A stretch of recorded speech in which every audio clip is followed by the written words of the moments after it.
চট্টগ্রামের সন্দ্বীপ উপজেলার গুরুত্বপূর্ণ গুপ্তচড়া সড়কের বেহাল দশায় চরম ভোগান্তিত ফজ্জি স্থানীয় অকল রাস্তা জুড়ে অসংখ্য গর্ত ও কানাকন্দে প্রত্যেক দিনই ঘটে দুর্ঘটনা। বিকল্প রাস্তা না তাহাই ঝুঁকি লয়ে চলাচল করের হাজারো মানুষ।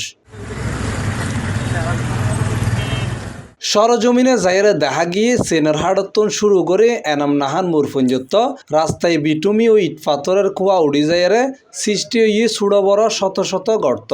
বর্ষার পানিত গর্ত ডাহি যাইরে দুর্ঘটনার আশঙ্কা বাড়ি যায়।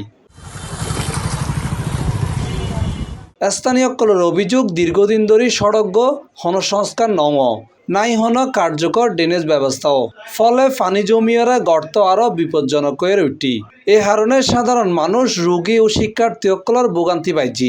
সেই অবস্থার কারণে আমাদের অফিসে আসতে অনেক সমস্যা হয়, যেহেতু আমরা প্রতিনিয়ত অফিসে আসি। এটা দীর্ঘদিন পর্যন্ত এই সমস্যাটা, রাস্তার উন্নয়নের কাজটি দ্রুত শেষ না হওয়ায় এবং পানি নিষ্কাশনের ব্যবস্থা না থাকায় এই অবস্থা হচ্ছে। আমি একজন ডেলিভারি ম্যান, অনেক অসুবিধা হয় এই রাস্তা দিয়ে। একদিন ব্যাংকের সামনে থেকে কিছুটা রাস্তার পরিস্থিতি খুব খারাপ, গাড়ি ঘোড়া উল্লি যাবে, ছেলে মেয়ে দুঃখ হয়েছে।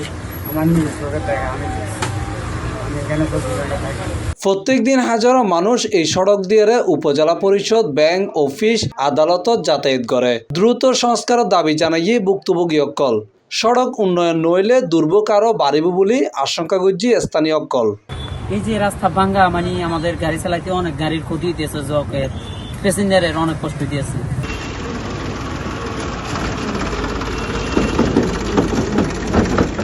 আমরা গাড়ি রাখতে পারতেছি না, অনেক যানজট, এবং এটার কোনো পদক্ষেপ এখন পর্যন্ত পুরো হয়ে নিতেছে না।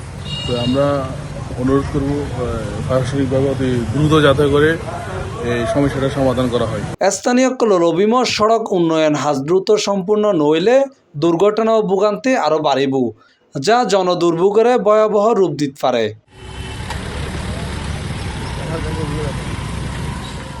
C+ TV, Chittagong.